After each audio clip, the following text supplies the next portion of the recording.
Graça e paz, irmãos. Amém.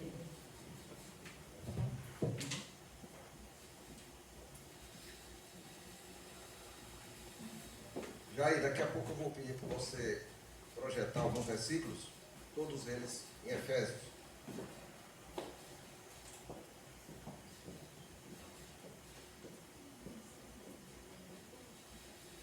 Irmãos, pela graça do Senhor, estamos aqui hoje. Confesso que eu não imaginava que eu estaria aqui hoje. Ontem eu cheguei a ligar para Anselmo para avisar da minha impossibilidade. Mas creio que o Senhor impediu. Amém. A Ele a honra e a glória, glória a Deus. Vamos ler Efésios 6:10.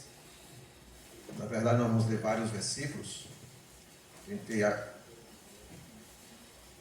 juntar o máximo de versículos, mínimo de versículos para a gente ler menos, porque, na verdade, hoje é a conclusão de uma sequência de estudos que fizemos na carta de Paulo aos Efésios. Todas as quartas-feiras, nas últimas 5 quartas-feiras, nós fizemos um estudo panorâmico da carta de Paulo aos Efésios. Não dá para extrair tudo em 6 oportunidades, hoje é a 6ª.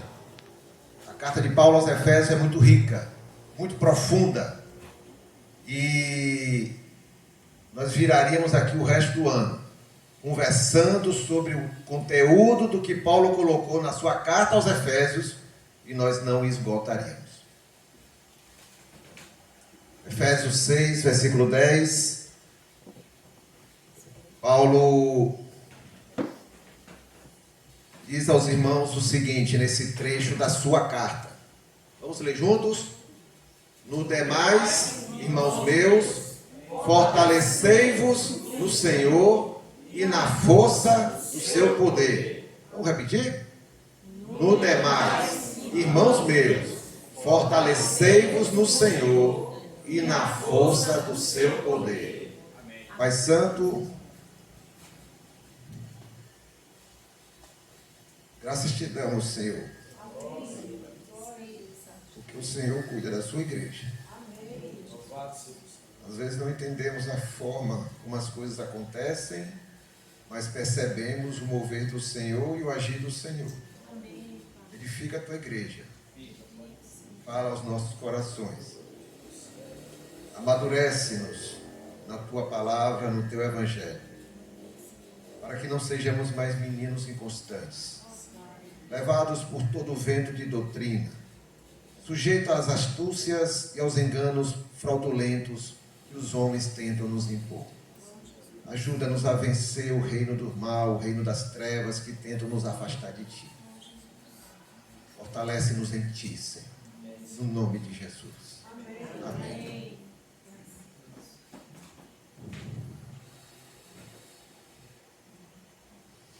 Irmãos, na carta de Paulo aos Efésios, primeiro, se fosse dar um tema hoje da mensagem, seria a igreja e a batalha espiritual, a guerra espiritual.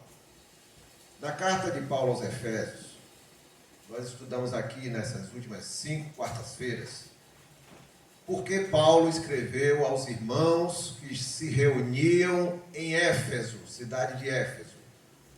De onde veio essa carta?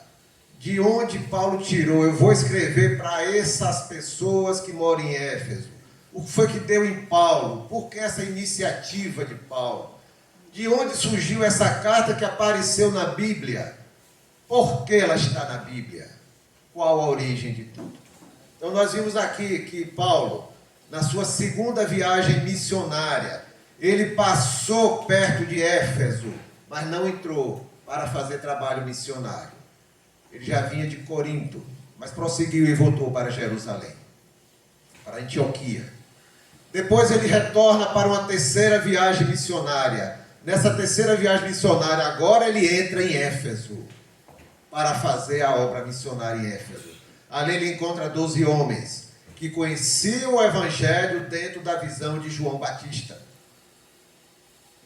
E Paulo agora vai, a partir desses 12 homens, ele aprofunda o evangelho para eles, ensina o evangelho, apresenta Jesus como aquele que já veio, apresenta o Espírito Santo, que eles nem sabiam que existia o Espírito Santo, e aqueles homens ali são batizados em Cristo Jesus e recebem o Espírito Santo. Amém.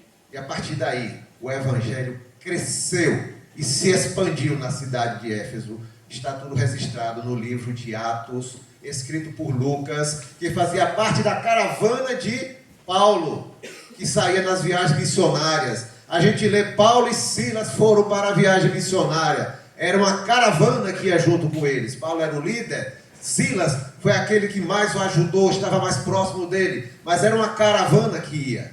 E a caravana de Paulo chegou em Éfeso.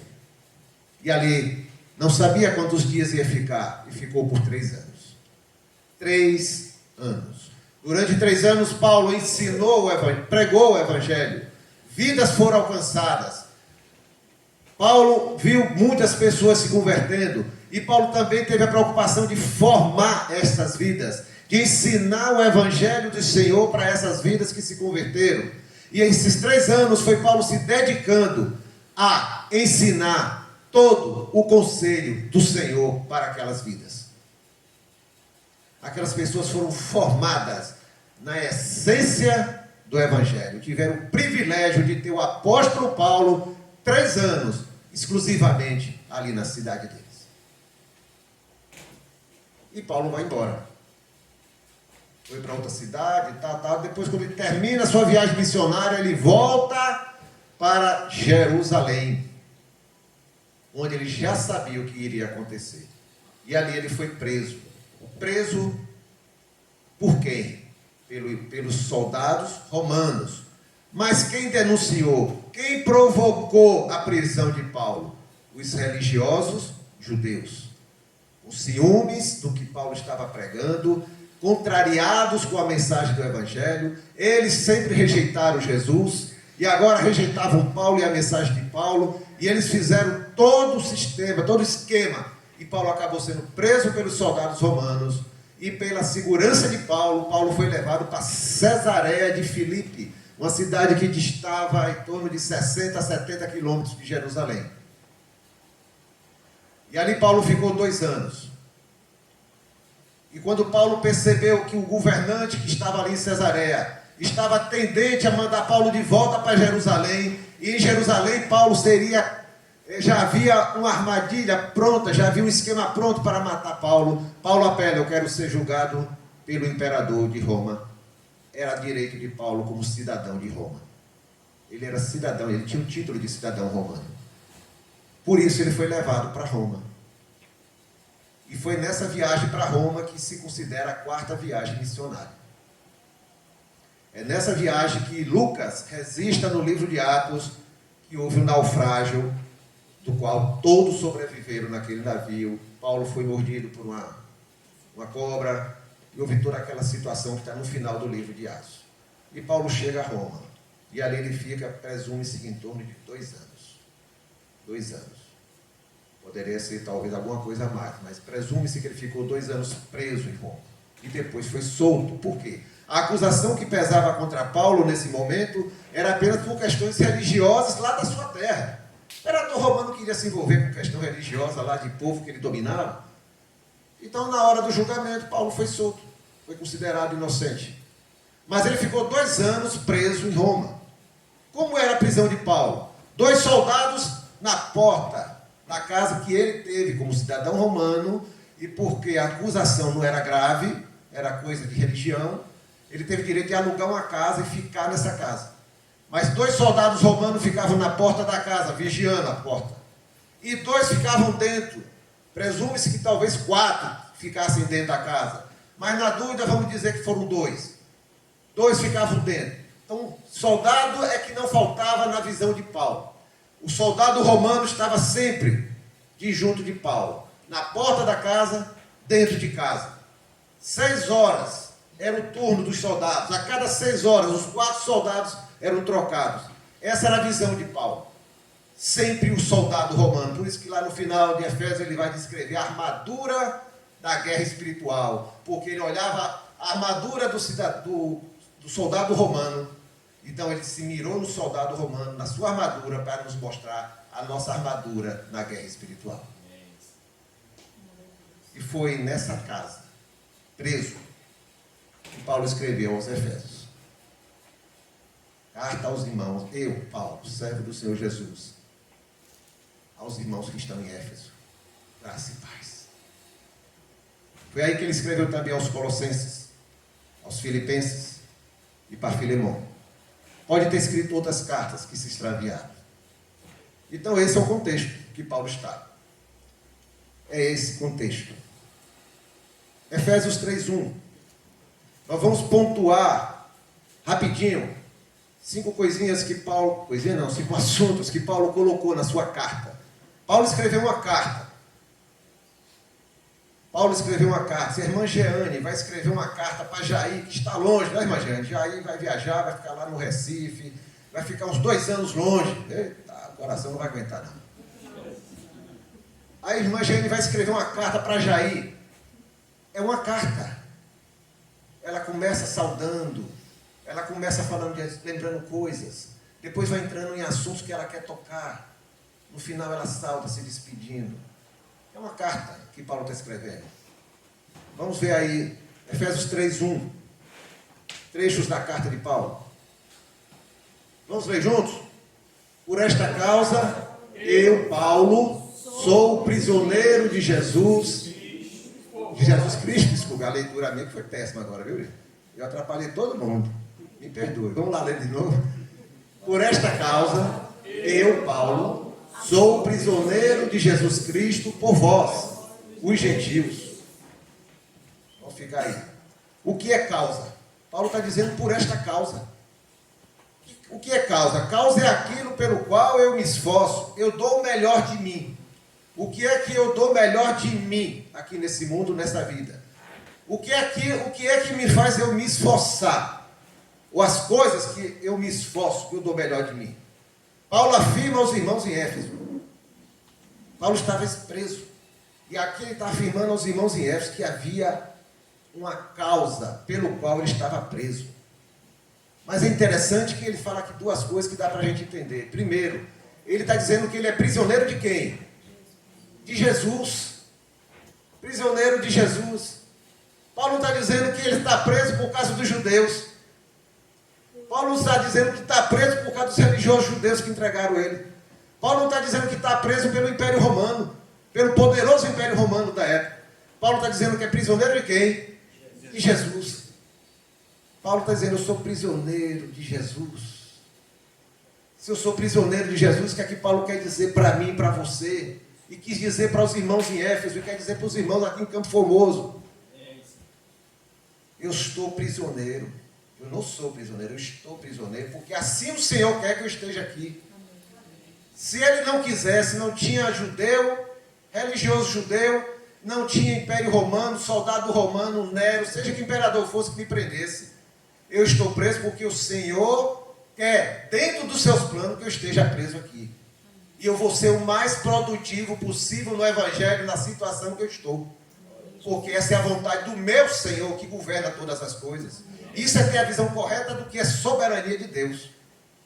Porque eu dizer que Deus é soberano em assuntos que eu tenho tranquilidade, Paulo está dizendo, ele é soberano. Eu estou preso, mas o Senhor é soberano. Se eu estou aqui porque assim ele quer.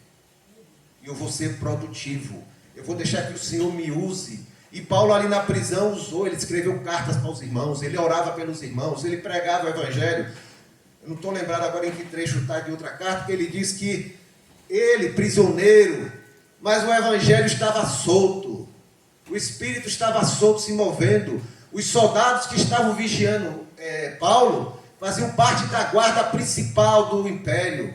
Era o que vigiava também o palácio do imperador. E ele diz que o Evangelho chegou à casa de César, à casa do imperador. O imperador que estava prendendo Paulo, ele já estava cercado por pessoas que estavam ouvindo o Evangelho. O império das trevas não tem como entender isso. Como o Evangelho, uma pessoa presa consegue fazer o Evangelho fluir. Seja de uma forma, seja de outra. Mas Paulo tinha visão. Eu sou prisioneiro de Jesus. A situação que ele estava, ele não deixou se abater. Ele não deixou sua alma abatê-lo. Ele não deixou ser dominado pelo desânimo. Ele diz, eu tenho que pregar o evangelho, eu tenho que abençoar as igrejas, eu tenho que abençoar os irmãos. E Paulo recebia líderes de outras igrejas ali das cidades vizinhas. E Paulo recebia os irmãos de Roma, que ele nunca tinha ido a Roma. Ele escreveu a carta aos romanos, mas ele nunca tinha ido lá em Roma. Então Paulo ali está sendo produtivo para o Senhor, para a igreja, para o Senhor da igreja, mesmo preso. Mesmo com 4 soldados cercando ele. O evangelho estava solto. Porque Paulo não se abateu. E às vezes o Senhor nos coloca em situações da nossa vida. Às vezes até ao longo da vida. E nós ficamos nos lamentando do que está acontecendo. E esquecemos de dizer, o Senhor é soberano. Eu estou onde Ele quer que eu esteja. E eu tenho que ser produtivo. E a gente viu isso muito na pandemia. Todos nós ficamos presos nas nossas casas. Todos nós ficamos limitados em tudo. Todo mundo ficou praticamente na mesma situação. Qual foi a reação de cada um? Confiar que o Senhor está comigo, que eu estou onde o Senhor quer que eu esteja, e se eu estou onde o Senhor quer que esteja, eu tenho que deixar o Senhor fluir através da minha vida. Nós temos que entender isso. Você pode estar no emprego. Foi o Senhor que me deu o emprego. Um dia eu agradeço, Senhor, o Senhor te agradeço, o Senhor me deu esse emprego. Dias depois eu estou dizendo, Senhor, eu não estou satisfeito com o meu emprego. Senhor, eu não gosto do meu patrão, eu não gosto do meu chefe, eu não gosto do meu colega, eu não gosto de tudo. Aí na hora que você vai orar ao Senhor, se você orar a partir do ponto de vista do Senhor, o Senhor vai te perguntar, tu já pregou o evangelho onde tu está? Você confia que teu patrão não é Israel, sou eu. Quem te paga o teu salário sou eu. Faturamento da tua empresa, sou eu que promovo. Eu que te abençoo. Aleluia. Somos produtivos aonde estamos. Na família que nascemos. Nas amizades que temos. Nos colégios que estudamos, na universidade que frequentamos. Nas atividades que exercemos, nós somos produtivos para o Senhor. E reconhecer que o Senhor é dono de tudo. Que governa a minha vida, que eu estou aonde Ele quer que eu esteja. Se assim, reconheço o governo dele.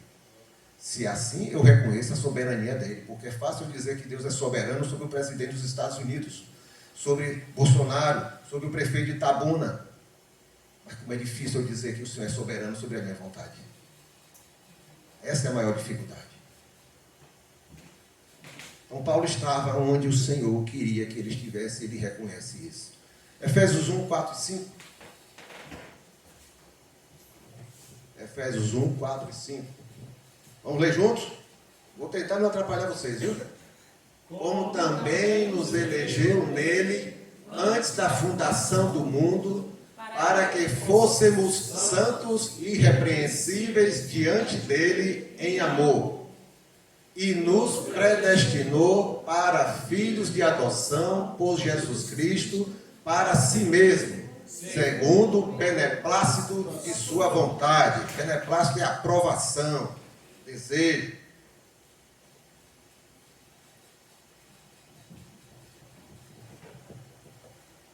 Paulo na carta está lembrando aos irmãos coisas profundas que Paulo conversou com eles. Paulo conhecia os irmãos, a grande maioria, né? Paulo já estava o quê? Em torno de 3, 4 anos que ele já tinha saído de Éfeso.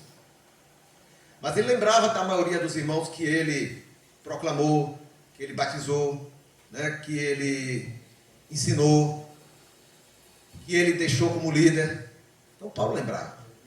E ele está lembrando dos assuntos que ele tratou com aqueles irmãos. Então ele está relembrando. Ele ficou 3 anos. Teve cidade que ele só ficou 2 semanas, 3 semanas, mas em Éfeso ele ficou 3 anos. Então ele sabe a profundidade do evangelho que eles receberam.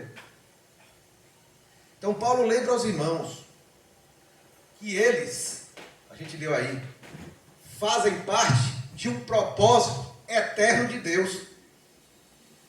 Você se lembra, irmãos, aí em Éfeso? Você se lembra, irmãos, em Campo Formoso? Vocês fazem parte de um propósito de Deus, um propósito eterno de Deus que nasceu no coração de Deus antes dele criar todas as coisas. Paulo está lembrando isso, para que você nunca esqueça o quanto você é precioso para Deus.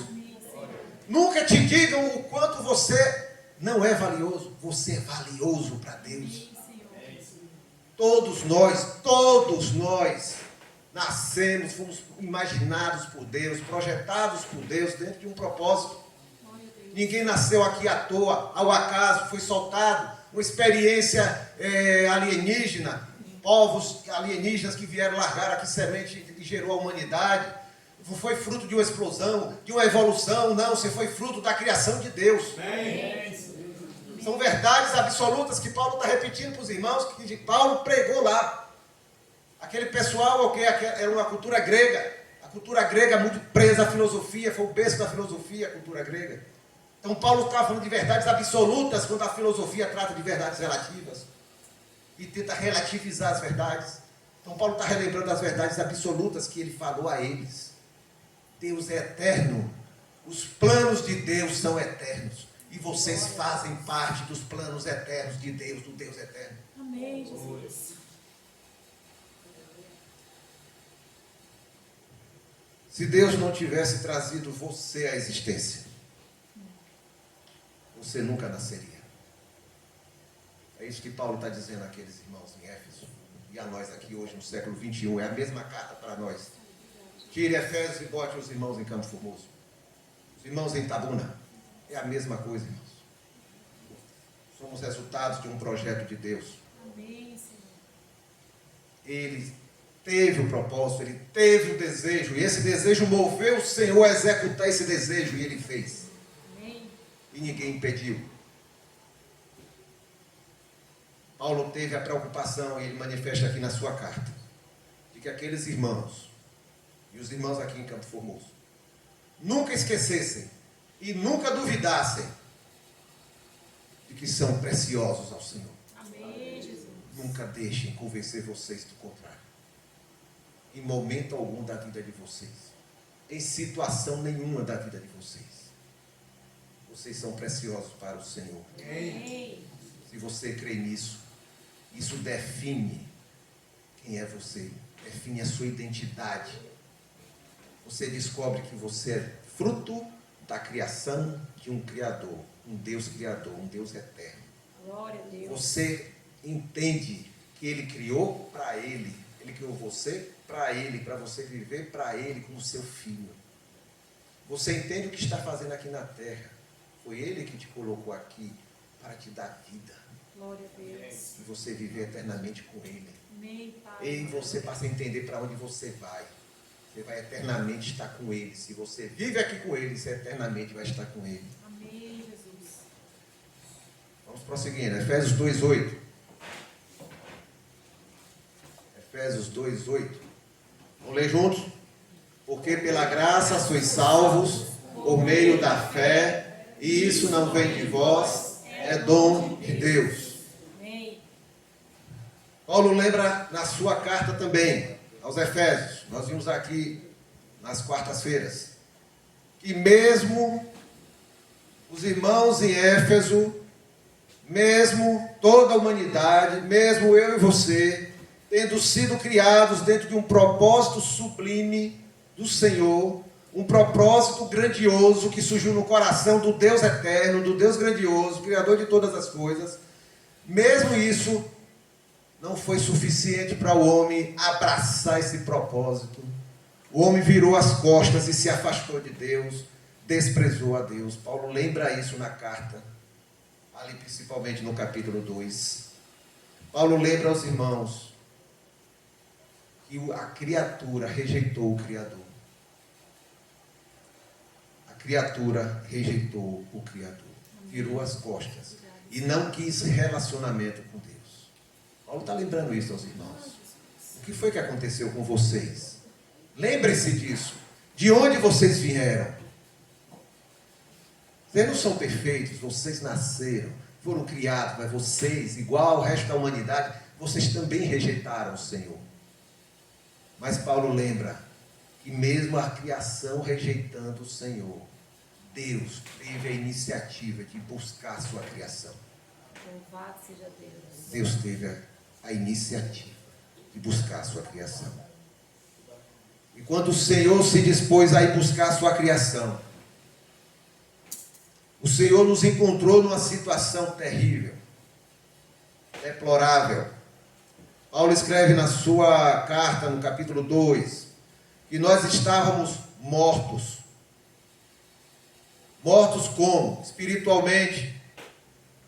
O que é um morto? Um morto é aquele que não tem mais sensibilidade, ele não fala, ele não ouve, ele não sente, ele não pensa. Não tem mais vida. No mundo espiritual nós estávamos mortos. Então Paulo diz, vocês estavam mortos espiritualmente, vocês não tinham ligação com Deus. E quem não tem ligação com Deus não recebe a vida de Deus. Vocês estavam mortos espiritualmente. Vocês estavam escravos do príncipe das trevas.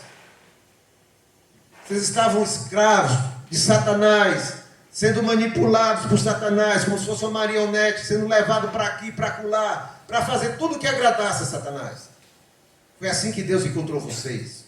Vocês estavam andando no meio dos filhos da desobediência. Vocês se comportavam como? Vocês procuravam estar no meio daqueles que desobedecem a Deus, que fazem as coisas que desagradam a Deus, que não querem, não têm prazer de estar com Deus. Foi assim que Deus encontrou vocês. Vocês estavam obedecendo aos impulsos da carne, da natureza carnal. O que vinha de impulso da carne, o que a carne sentia necessidade, você fazia. Você se prostituía, você mentia, você roubava, você enganava, você fazia de tudo, você brigava com as pessoas, você era soberbo, você era vaidoso. E ele está dizendo lá em Gálatas as obras da carne. Foi assim que Deus nos encontrou. Vocês tinham a mente dominada pelos enganos que movem o mundo. A mente de vocês estavam poluídas com as filosofias do mundo, com os valores do mundo. Vocês seguiam aquilo que o mundo, que é governado por Satanás, dizia que era normal. Aquilo que era ótimo para vocês, vocês seguiam sem questionar. Por quê? Porque vocês estavam sendo governados por Satanás, o príncipe deste mundo. Então vocês seguiam o curso do mundo. E qual era o objetivo de tudo isso? Manter vocês longe de Deus. Vocês estavam longe de Deus. E o objetivo disso era vocês ficarem longe do Senhor. Mas Paulo renova a notícia. O Evangelho é boas novas. Renova a notícia de que Deus não desistiu de ninguém. Amém. Lembre-se que Paulo está dizendo aos Efésios. E está dizendo para todos nós aqui. Cada um tem uma história aqui antes de se converter. E não importa onde você estava, não importa o que você fez, não importa o que você pensou, não importa com quem você andava, se Deus chegou perto de você, te tocou e você se converteu, Ele zera tudo o que aconteceu antes e diz, agora venha comigo, eu te restaurarei. Pela graça sois salvos. Isto não vem do esforço de vocês. É dom, é presente, é graça de Deus na vida da gente. Amém. Foi isso que o Senhor fez.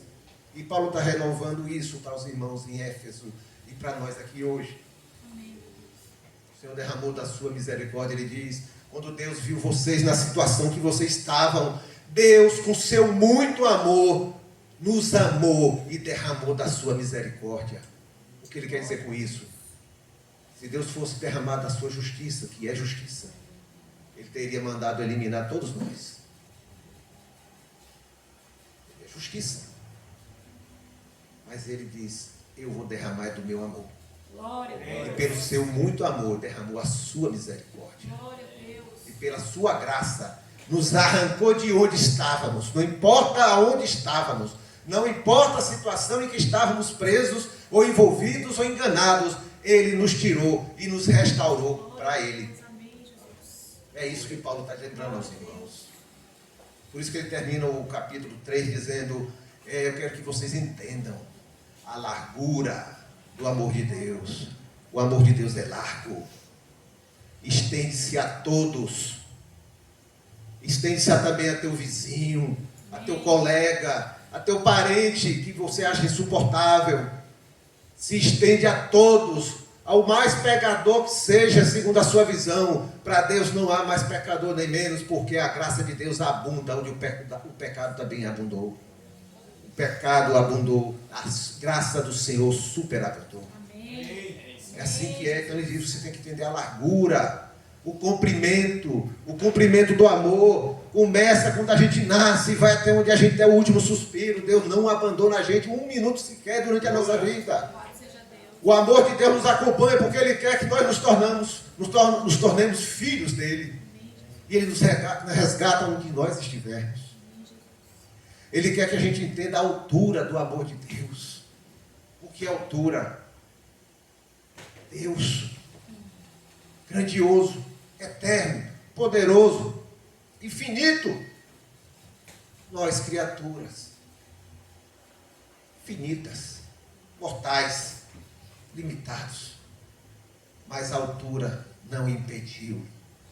O Deus Todo-Poderoso desceu na forma de homem com Jesus e andou no meio de nós. Glória a Deus. Foi a manifestação do amor de Deus no nosso meio. E vocês entendam a profundidade do amor de Cristo. Você podia estar no mais profundo poço de lama que você se envolveu na sua vida. Na mais profundo pensamento de engano que te conduziu para longe de Deus. O amor de Deus te alcançou onde você estava. E o amor de Deus alcança quem estiver lá também. Amém. Não é só você, alcança qualquer outro. Amém. Porque o amor é de Deus. E Ele vai te buscar. E vai buscar quem Ele achar que é Ele vai buscar. Amém, Senhor. Então Paulo está lembrando isso. Mas vamos prosseguir. Efésios 1, 20 a 23.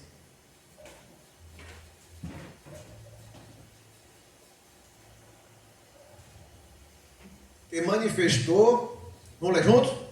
Que manifestou em Cristo, ressuscitando-o dos mortos e pondo-o à sua direita nos céus, acima de todo principado e poder e potestade e domínio e de todo nome que se nomeia, não só neste século, mas também no vindouro. E sujeitou todas as coisas a seus pés, e sobre todas as coisas o constituiu como cabeça da igreja, que é o seu corpo, a plenitude daquele que cumpre tudo em todos. Amém, Jesus. O que é a igreja? Paulo está aqui agora lembrando aos irmãos. O que é a igreja? São as quatro paredes? O que é a igreja? É o CNPJ? O que é a igreja? É a relação de membros? O que é a igreja? É o nome da denominação? O que é a igreja? É a placa que identifica a gente ali na frente? Paulo está dizendo, a igreja são vocês. Amém. Todo aquele que foi resgatado pelo sangue de Jesus é a igreja do Senhor Jesus. Amém, Jesus. Se não tiver quatro paredes, nós nos reunimos na praça, numa escola, em um ambiente, numa garagem, não importa. O que importa é ter pessoas. São as pessoas que compõem a igreja do Senhor. Aquelas que foram resgatadas pelo sangue de Jesus. Isso é igreja. É isso que Paulo está dizendo. São todos aqueles que foram resgatados do reino das trevas.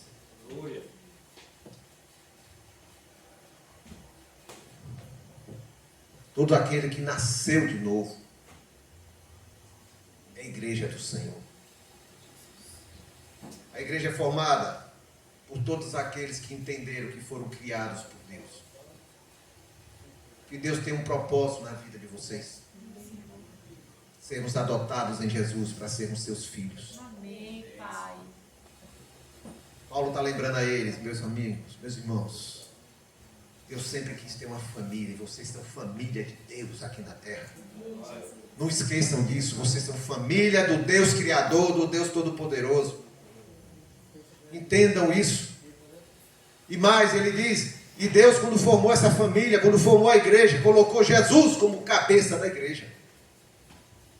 Ele está mostrando aqui qual é a posição de Jesus e qual é a posição da igreja. Jesus é o cabeça, ele é o líder, é ele que diz. Tudo começa em Jesus, tudo termina em Jesus, tudo passa por Jesus, tudo é fundamentado em Jesus, a rocha, a pedra que fundamenta todas as coisas. Tudo foi colocado, ele diz ali, debaixo da autoridade de Jesus. Amém, Senhor. Aquele que foi morto na cruz, desprezado, maltratado pelos homens, blasfemado. Deus agora ressuscita Jesus, o exalta e coloca ele como autoridade sobre todas as coisas. É isso que Paulo está lembrando. Nós somos aqueles que fomos resgatados, reconciliados com Deus. Éramos inimigos, mas Deus foi e propôs a reconciliação e nos trouxe de volta para perto dele, para andar com ele. E agora nós formamos a igreja do Senhor. Aí ele compara a igreja como o corpo. Nós somos o corpo do cabeça, o cabeça é Jesus, e o corpo somos nós, a igreja. A igreja comanda o corpo, como o nosso corpo aqui. A igreja é comandada por Jesus. A igreja começa em Jesus, vive a vida de Jesus, proclama Jesus, caminha na direção de Jesus, segue os ensinos de Jesus, segue o exemplo de Jesus, louva e glorifica o seu Senhor, o Senhor Jesus. Amém, Esse é o papel da igreja, é isso que ele está dizendo, irmãos. É isso que ele está dizendo. Porque a igreja glorifica Jesus, proclama Jesus, porque a igreja sabe, tem convicção, recebeu revelação de que um dia todo joelho se dobrará e toda língua confessará que Jesus Cristo é o Senhor, para a glória de Deus Pai. Amém. E o mundo espiritual sabe disso e treme, porque um dia ele vai se render definitivamente e reconhecer o senhorio de Jesus. Amém, Senhor. Esse é o papel da igreja, proclamar Jesus Glória a Deus. e ter Jesus como seu cabeça. Efésios 4:1. Efésios 4:1. Vamos ler todos juntos. Estou gostando de ler com vocês, viu? Rogo-vos, pois, eu, o preso do Senhor, que andeis como é digno da vocação com que fostes chamados. Preso, ele está dizendo de novo que ele está preso. Em 2 ou 3 oportunidades da carta ele fala que ele está preso. Paulo está dizendo aqui o quê? Que andeis como é digno da vocação com que vocês foram chamados. Ele está dizendo, nós fomos criados com uma vocação. Deus não simplesmente criou e soltou aí para ver no que vai dar. Não, Deus nos criou dentro de um propósito e nos criou com uma vocação. Então nós já nascemos com a inclinação para ser filho de Deus. É só aceitar, ser adotado pela fé em Jesus. Você já foi criado para ser filho de Deus, essa é a sua vocação. Por isso que aqueles que não se tornam filho de Deus estão perdidos no mundo, igual a um barco no meio do oceano, sem um porto para chegar, porque não sabem o que vieram fazer aqui nesta vida. Nós fomos criados para ser filhos de Deus. Se não cumprimos a nossa vocação, ficamos desorientados, sem o sentido da existência. Então vocês andem como é digno da vocação. Vocês foram resgatados. Estavam lá perdidos. Deus tomou a iniciativa de buscar vocês. E através de Jesus, Ele investiu tudo que Ele tinha de mais precioso, seu único filho, para resgatar cada um de nós. Quem devia estar na cruz era eu, Adevan. Não era Jesus. O pecador sou eu. Jesus foi aquele sacerdote que foi para oferecer um sacrifício para perdoar o meu pecado, mas Jesus foi aquele que se ofereceu como o próprio cordeiro do sacrifício. O cordeiro era usado para substituir a pessoa pecadora. Era o cordeiro que pagava o preço da morte. Jesus foi o cordeiro de Deus que tirou o meu pecado, tirou o teu pecado, tirou o pecado dos irmãos em Éfeso. Então Paulo está lembrando, Jesus veio para nos resgatar. E quando Ele nos resgatou, Ele selou com o Espírito Santo da promessa. Você é selado pelo Espírito Santo de Deus. Essa é a marca que o mundo espiritual olha para você e diz: ali vai um filho do Altíssimo. Eu não posso tocar nele. Esse é o mundo espiritual. Você está andando e o selo do Espírito Santo está ali. Naquele tempo o selo era isso. Uma mercadoria, um objeto tinha um selo. Aquele selo identificava: isso aqui pertence à pipa.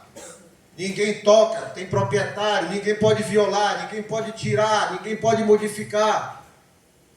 Porque tem um proprietário. O selo do Espírito Santo no mundo espiritual está dizendo: você é propriedade de Deus e o mundo espiritual não pode te tocar. O reino das trevas não pode nem se aproximar de você. Porque você é filho de Deus. Por isso que é selado com o Espírito Santo até o arrebatamento, quando o Espírito Santo subirá junto com a igreja. Subirá junto com a igreja. E o que nós vamos fazer aqui até o arrebatamento? É isso que Paulo está dizendo. Andeis como é digno da vocação. Até o arrebatamento, o que é que Deus espera de mim e de você, dos irmãos lá em Éfeso? Que mostremos a este mundo perdido, este mundo rebelde, depravado, que existe um povo aqui na terra, vivendo para o Criador. Existe um povo unido, guiado pelo Espírito Santo. Um povo que tem um só Senhor, um só Deus, uma só esperança, uma só fé. Um povo que busca honrar o nome do Senhor e testemunhar de forma santa na sua vida o nome do Senhor. Para resgatar outras vidas até o dia do arrebatamento.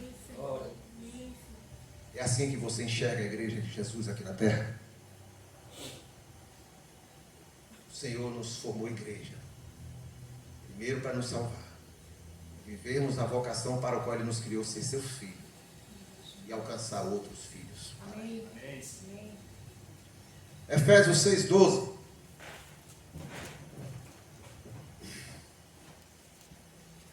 Porque não temos que lutar. Vamos ler junto, gente. Não me deixe sozinho não, por favor, tenha misericórdia. Porque não temos que lutar contra a carne e sangue, mas sim contra os principados, contra as potestades, contra os príncipes das trevas deste século, contra as hostes espirituais da maldade nos lugares celestiais. Agora vem bomba.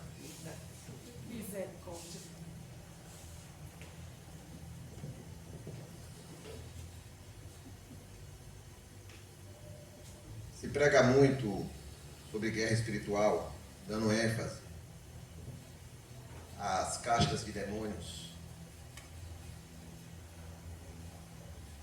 às autoridades espirituais da maldade, os lugares celestiais da maldade, as potestades. Fala muito isso, eu já peguei alguns estudos, não vou negar, peguei. Mas, irmãos, é muito melhor a gente estudar a forma como Paulo apresenta. Teve uma época que eu fui estudar sobre seitas e heresias.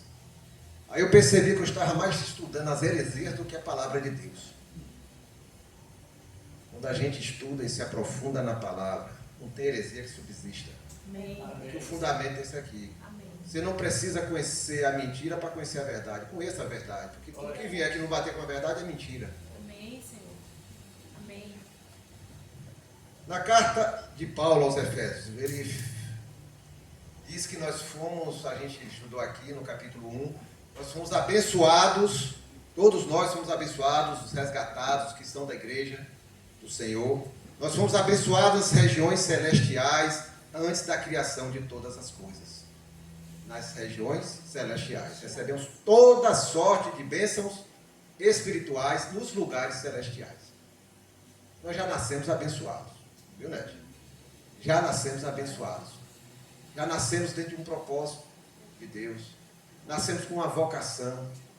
E se aceitarmos essa adoção, Ele nos dá o seu Espírito, Ele nos dá suas promessas e vai nos deixar eternamente ao lado dEle, caminhando com Ele. E enquanto estivermos aqui, Ele vai cuidar de cada um de nós. Amém, Senhor.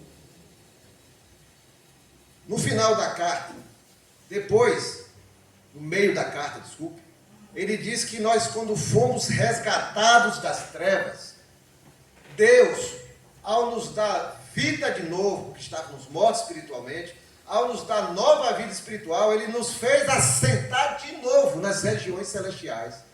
Então nós estávamos mortos nas regiões celestiais, fora das regiões celestiais. E quando o Senhor nos resgatou, Ele nos assentou de novo, porque Ele nos deu vida. Então no mundo espiritual, nós voltamos a ter vida. O mundo espiritual olha agora para você e diz: Ninha é filha de Deus, ela voltou a viver. Romário voltou a viver. Eu tinha sob meu controle, mas agora eles renasceram espiritualmente. E olhe lá, estão selados pelo Deus, pelo Altíssimo. É assim que o mundo espiritual nos vê. Paulo está dizendo isso. Nós nos assentamos de novo nas regiões celestiais em Cristo Jesus. Foi Ele que nos colocou lá. E no final da carta, a gente viu aqui, Paulo diz: irmãos, há uma guerra espiritual nas regiões celestiais. Há uma guerra espiritual. E o que é guerra espiritual? É guerra. Não é festa não, gente, é guerra. É guerra mesmo. E Paulo vai mostrar que há o reino das trevas, que é o reino da maldade, e há o reino de Deus, que ele chama de reino da luz. É o reino das trevas contra o reino da luz. O reino das trevas quer destruir tudo aquilo que vem de Deus, tudo que representa Deus, tudo aquilo que coopere para o propósito de Deus. Paulo tratou desse assunto. Por que ele tratou desse assunto? Porque nós não podemos fazer de conta que o mundo espiritual não existe. O mundo espiritual existe, você crendo ou não, eu crendo ou não. O mundo espiritual está aqui ao nosso redor e ele é maior do que esse mundo material. Ele é maior do que tudo isso. Ele existe e está ao teu redor. Fazer de conta que ele não existe, ele não vai sumir. Fazer de conta que ele não está aí atuante, não vai fazer ele não atuar.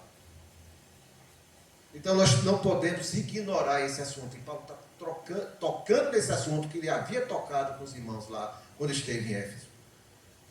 Vamos enfatizar outra coisa: guerra espiritual não é assunto exclusivo de nenhuma denominação. Eu já vi gente dizendo que guerra espiritual é assunto de pentecostal. O mundo espiritual está ao redor do batista, do presbiteriano, do pentecostal, do católico, do espírita, do ateu, de todo mundo. Como é que é assunto exclusivo de alguém? É assunto para ser tratado com a igreja. É assunto a ser explicado pela igreja. O Espírito Santo ensinar a igreja e a igreja atuar nesse mundo, nessa guerra espiritual. Então Paulo não fugiu do assunto.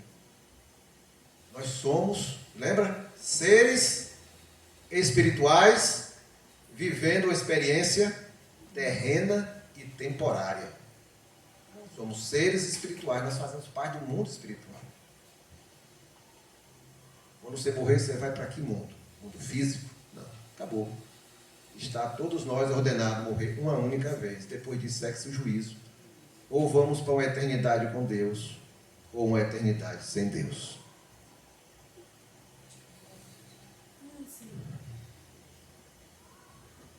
Por isso que Paulo ensina que a nossa luta não é contra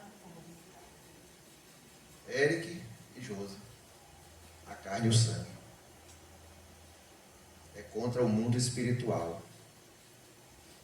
É contra os seres que se movem no mundo espiritual e buscam destruir tudo aquilo que representa o reino de Deus. O reino das trevas é liderado por Satanás.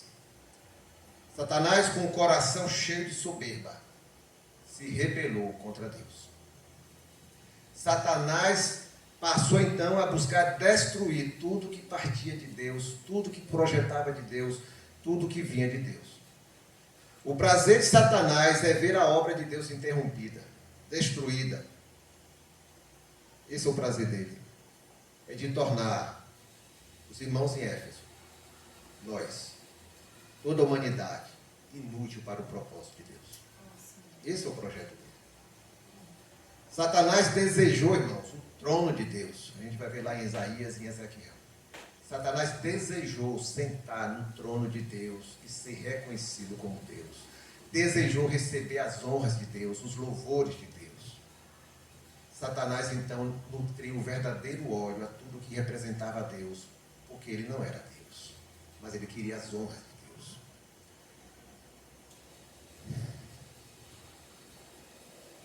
E foi diante desse cenário que se formou a guerra espiritual, nas regiões celestiais.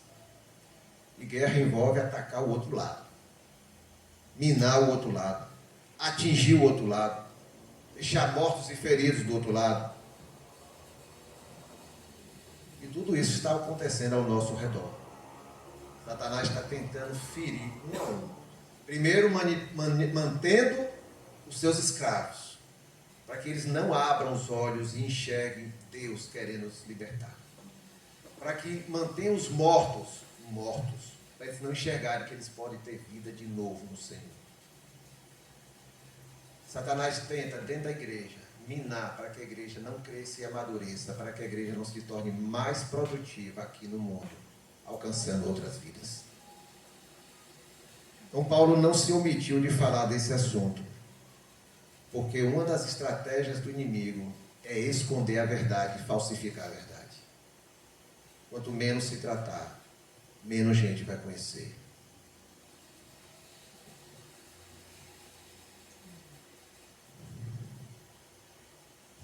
Quando a gente não acredita nessas coisas, nós nos tornamos um alvo mais fácil para as estratégias de Satanás, para ele manipular e impedir que eu descubra a profundidade disso e não ensine a outros de que isso existe.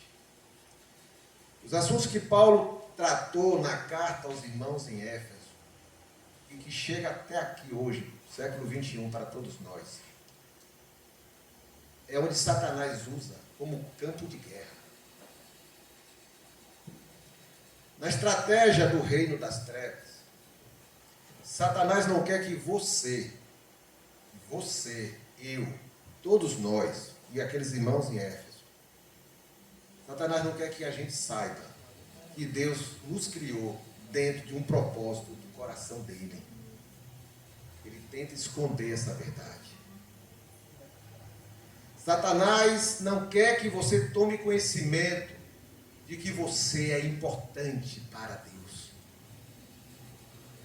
O interesse de Satanás é que você pense que Deus não se importa com você.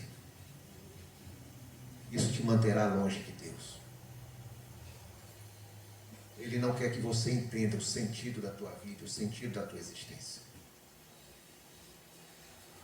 Satanás não quer que você entenda que a humanidade se distanciou de Deus. E que longe de Deus o homem morreu espiritualmente. Satanás não quer que você entenda, que eu entenda, que nós entendamos que Deus nunca desistiu de nós. Nunca desistirá de você. Nunca desistirá do teu filho. Nunca desistirá da tua mulher, nunca desistirá do teu esposo, nunca desistirá do teu amigo, nunca desistirá dos seus familiares, nunca desistirá de ninguém. Satanás não quer que você entenda isso. Que Deus nunca vai desistir enquanto houver um suspiro de vida. Deus está investindo para resgatar vidas. Amém, Jesus. Glória a Deus. Satanás não quer que o ser humano descubra que ele se tornou um escravo quando se afastou de Deus. Satanás não quer que o homem descubra que ele se tornou um boneco, que Satanás manipula e conduz para o que quer, ou coisas profundas do pecado, ou coisas que aparentemente inocentes, mas que também são pecado. É longe de Deus e a pessoa fica morta espiritualmente. Satanás não quer que você perceba, que qualquer um de nós perceba que se estivermos debaixo do governo dele, de Satanás, Satanás nos leva para o que ele quer, sutilmente, para a gente fazer o que ele quer. Satanás não quer que nós descobramos, seres humanos, criaturas de Deus, que Deus quer nos libertar dessa escravidão.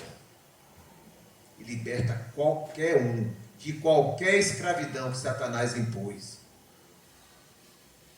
A gente sai aí fazendo os evangelismos, a gente vê quanta escravidão terrível que algumas pessoas, de álcool, de sexo, de droga, de tudo quanto é tipo de escravidão. Deus liberta todos, irmãos. Amém, Pai. Nós cremos, Senhor. Deus quer libertar todos. Lembro do endemoniado de Gadareno, que assustava toda uma região. Jesus chegou e o homem foi liberto. Parecia caso perdido, mas não tem caso perdido para o Senhor. Satanás não quer que a gente entenda isso. Satanás não quer que a gente entenda que o ser humano se corrompeu na sua natureza carnal, na sua mente, na sua alma. O homem se corrompeu.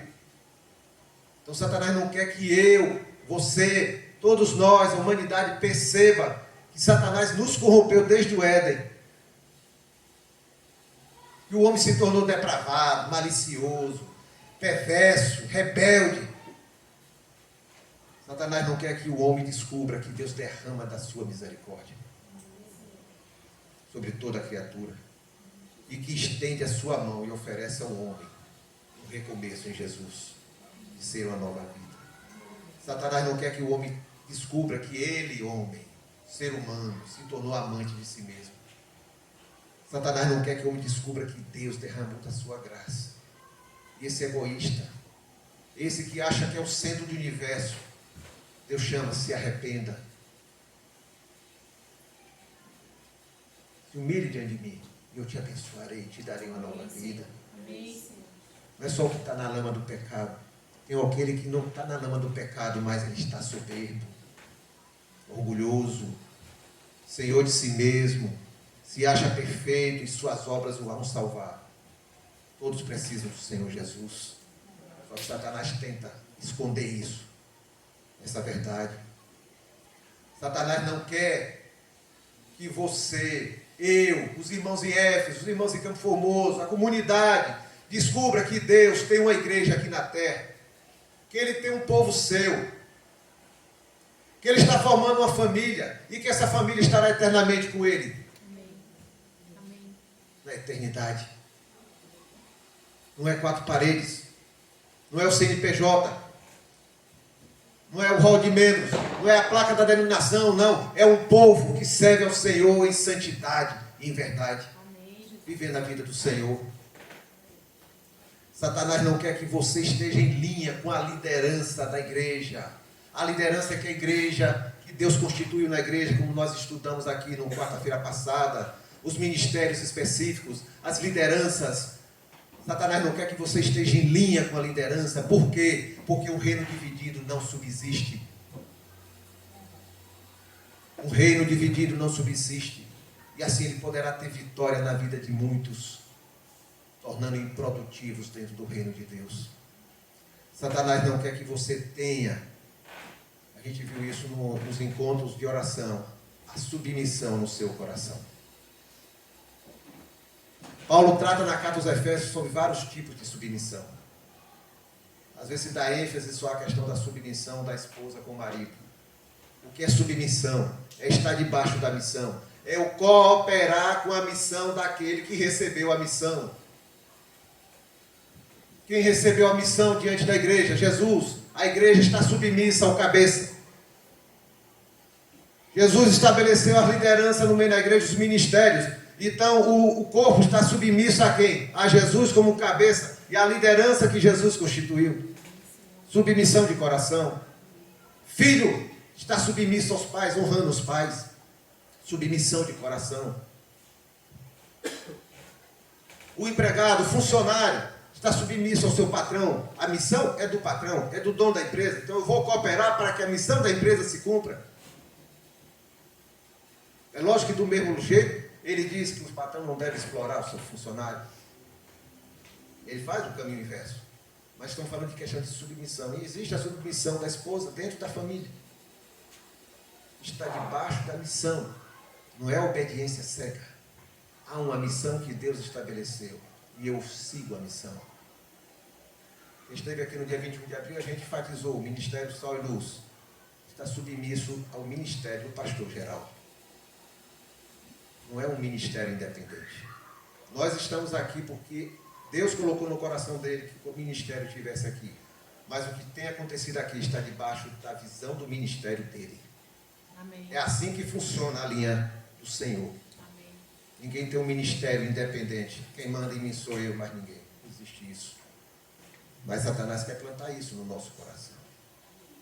E que nós podemos ser independentes, como Satanás quis ser lá no céu. Paulo estava preso em Roma. A cada 6 horas, como a gente falou, trocava os guardas, os soldados. E a visão que Paulo mais teve foi daquela armadura, né? Então Paulo tinha 6 horas para pregar o evangelho a cada troca de soldados. 6 horas para pregar o evangelho para aqueles 4. 6 horas. E ele pregava. E o evangelho chegou à casa do imperador. Quando ele descreve a armadura, Paulo está olhando para o soldado romano do lado dele. E ele começa a descrever aquela armadura no mundo espiritual. E ele começa a dizer: vocês têm que tomar a armadura de Deus, para que vocês possam resistir no dia mau e, havendo feito tudo, ficar firmes. Estai, pois, firmes, cingidos os cintos, cingindo os vossos lombos com a verdade. Cingindo os vossos lombos com a verdade.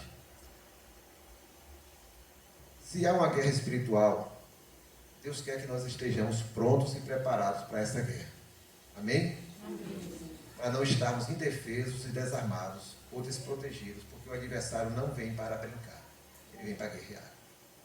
Quando ele diz cingindo os lombos da verdade, ele está dizendo aquele cinturão, porque a roupa daquela época era uma peça só. E se você não botasse o cinturão, a roupa atrapalharia você se locomover, andar, saltar, andar rápido. Então ele diz: cingindo os vossos lombos com o cinturão da verdade. O cinturão ajustava a roupa do soldado na sua cintura e permitia e facilitava os seus movimentos. E agora ele podia andar à vontade, porque o cinturão estava ali, na sua cintura. A verdade, ele está dizendo, a verdade é o cinturão que nós devemos estar cingidos, que facilita os nossos movimentos, o nosso andar nesse mundo. Por que a verdade?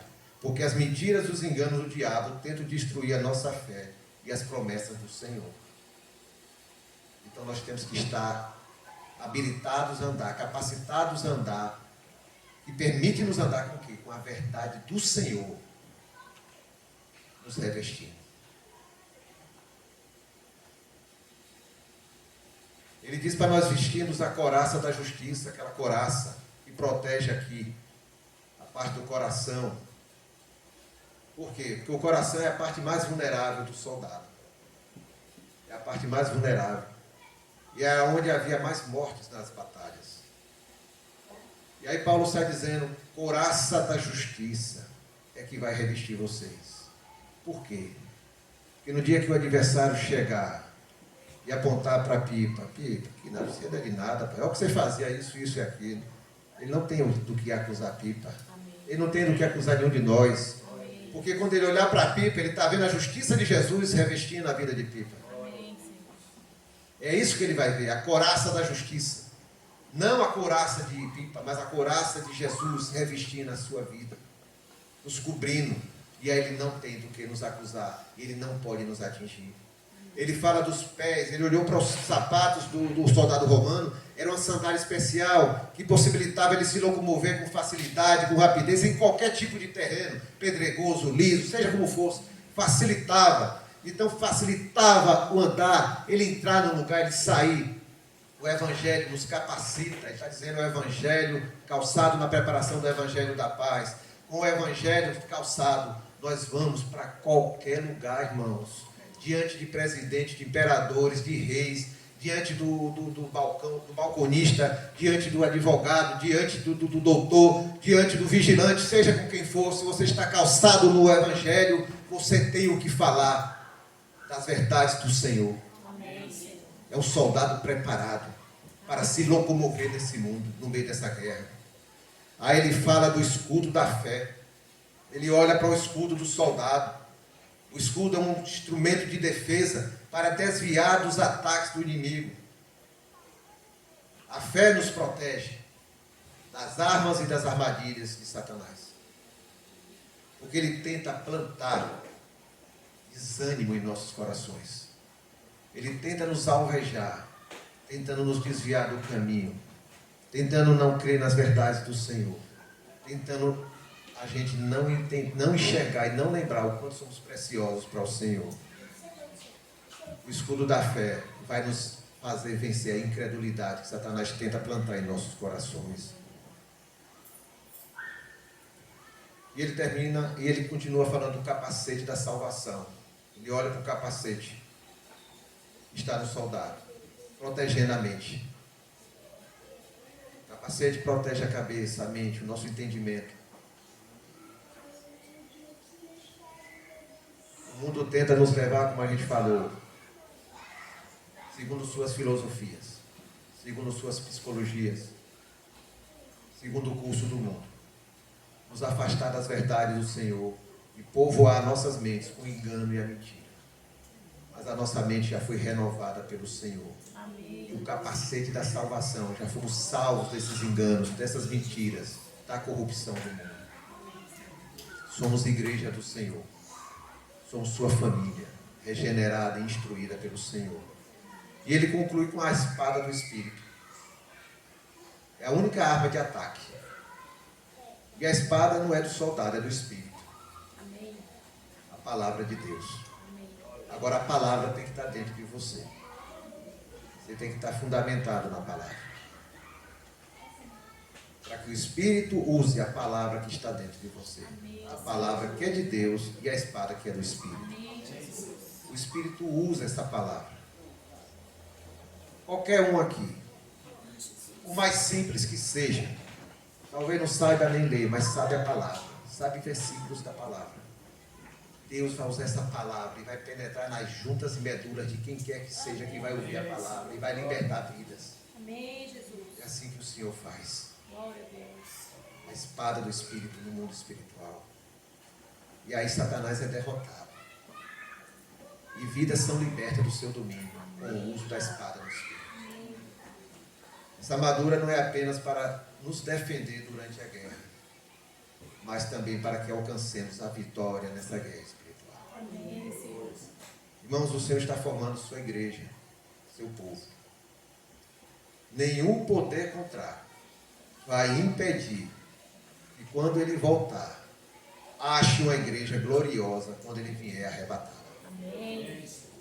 Ele nunca escondeu que havia uma guerra espiritual. E nunca escondeu que nessa guerra nós estamos envolvidos. Mas uma coisa ele também sempre disse, que a sua igreja vencerá.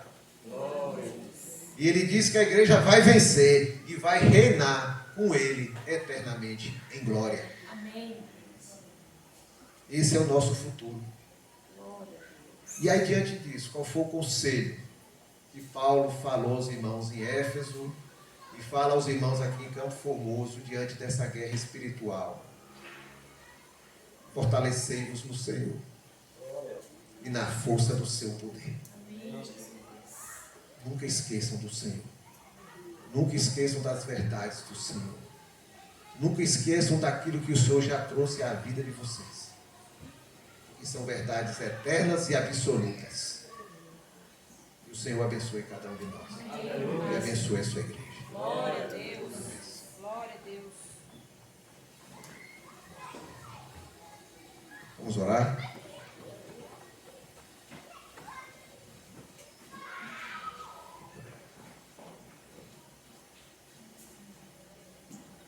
Eu vou pedir a Ciel para fazer o encerramento e a oração.